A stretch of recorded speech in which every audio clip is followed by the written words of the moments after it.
Drew Barrymore is well known for starring in romantic comedies, but now the Hollywood actress reckons there's nothing funny about dating these days. The first throes of romance are supposed to be about best behaviour, nerves and intrigue, but she says information overload from social networking sites is ruining things. Here's Julian. She's the Hollywood actress who knows a thing or two about relationships, but then Drew Barrymore has already had a divorce or two. Her first marriage to an LA bar owner lasted less than 8 weeks. Her second to comedian Tom Green managed a less than funny 5 months. But now Drew says the very act of dating is dying. The reason?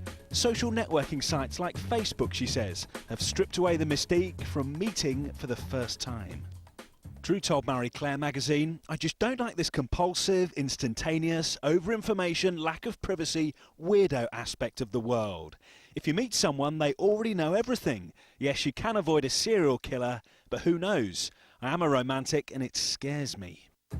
Sharing thoughts, feelings and photos on the web was supposed to bring us closer. Now it seems we know a bit too much about each other.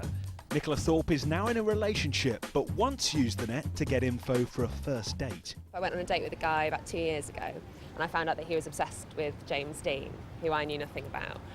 And I went out and bought the James Dean film collection and wore a T-shirt to the date. I wore a James Dean T-shirt. Just to impress him. Oh yeah, it went down a tree until I think he possibly realised that it was all over his Facebook and that I'd been a bit of a psycho.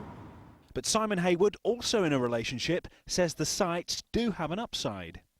It's just preparing you, isn't it, I suppose, and you're intrigued by them anyway from the start. You wouldn't be going on a date with them if you weren't already intrigued by them. And one expert says a bit of research can be useful.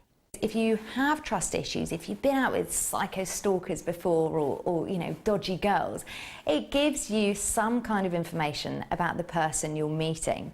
Drew is now apparently dating on-off boyfriend Justin Long, but she won't confirm.